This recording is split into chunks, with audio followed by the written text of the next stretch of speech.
জামাতের যিনি আমির রয়েছেন, ওনার কোনো পলিসি পোস্ট আমি গত 1.5 বছরে তো দেখিনি, তার আগে কত 16 বছর 18 বছর কখনোই দেখিনি।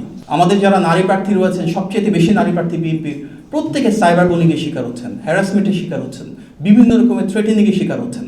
আমরা পরিতাপের সঙ্গে লক্ষ্য করছি যে সেই রাজনৈতিক দলটি পরিকল্পিতভাবে ইলেকশন ইঞ্জিনিয়ারিংয়ের প্রস্তুতি নিচ্ছে বিভিন্ন জায়গায়। আইন ও বিধিমালা অনুযায়ী মুখমণ্ডল খুলে ভোটের শনাক্তকরণ কার্যকরভাবে সম্পন্ন করতে হবে।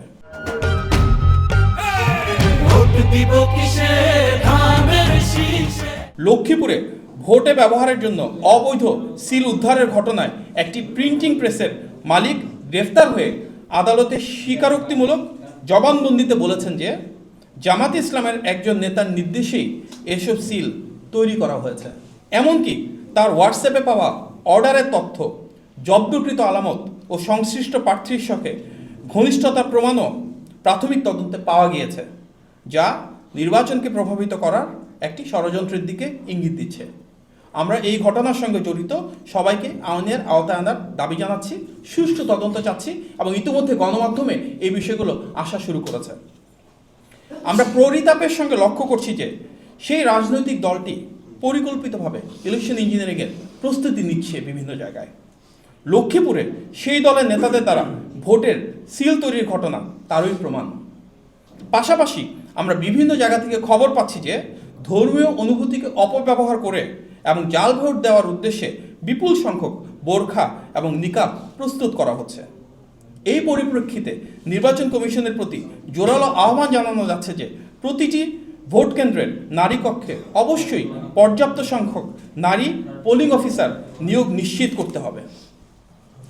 আইন ও বিধিমালা অনুযায়ী মুখমণ্ডল খুলে ভোটের শনাক্তকরণ কার্যকরভাবে সম্পন্ন করতে হবে। এ বিষয়ে নির্বাচন কমিশন ইতিমধ্যেই স্পষ্ট নির্দেশনা দিয়েছে যে ন্যাশনাল আইডি কার্ড বা হজের ছবি তোলার সময় যেভাবে মুখ খোলা রাখা হয়, ঠিক একইভাবে ভোট গ্রহণের সময় নারী পোলিং কর্তৃপক্ষের সামনে মুখ খুলে পরিচয় নিশ্চিত করতে হবে।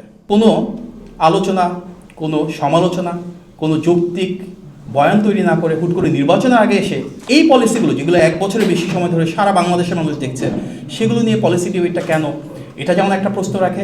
একই সাথে আমার জানা মতে জামাতের যিনি আমির রয়েছেন, ওনার কোনো পলিসি পোস্ট আমি গত 1.5 বছরে তো দেখিনি, তার আগে কত 16 বছর 18 বছর কখনোই দেখিনি। জনাব তারেক রহমানের নেতৃত্বে বিএনপি থেকে আমরা যে ম্যানিফেস্টো করেছি, ডিফারেন্ট প্রফেশনাল টিমসরা কাজ করেছে, ওনার ভিশনটাকে সামনে রেখে জামাতের আমিরের ক্ষেত্রে কি এটাই প্রযোজ্য নাকি ওনার টিম মেম্বাররা করেছেন, উনি যে শুধু ওয়াকিবহল হয়েছেন সেটা আমরা জানি না ডিটেল।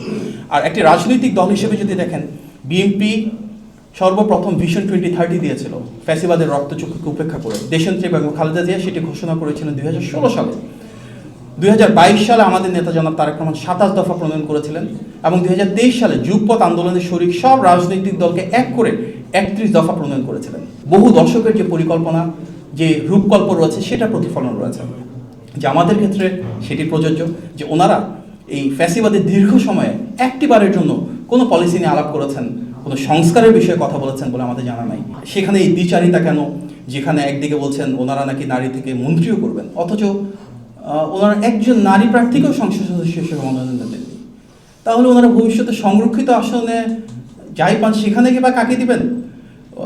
মন্ত্রণালয়ের কথা বলছেন, মন্ত্রী হিসাবে কাকে দেবেন? এগুলো তো স্পষ্টতা প্রয়োজন। ওনারা বলছেন 5 ঘন্টা কাজ করবেন, 8 ঘন্টার বদলে নারীদেরকে ঘরের দিকে নিয়ে যাবেন, বাট ওনাদের কথা বা আচরণের তো সেটা কোনো বহিঃপ্রকাশ নাই। আমাদের যারা নারী প্রার্থী রয়েছেন, সবচেয়ে বেশি নারী প্রার্থী বিএনপির, প্রত্যেকে সাইবার বুলিংয়ের শিকার হচ্ছেন, হ্যারাসমেন্টের শিকার হচ্ছেন, বিভিন্ন রকমের থ্রেটেনিংয়ের শিকার হচ্ছেন। তো নীতিগত ক্ষেত্রে আমি শুধু নারীর বিষয়ে যদি বলি, সেই রাজনৈতিক দলটির তো বক্তব্যেরই ধারাবাহিকতা নাই, স্পষ্টতা নাই।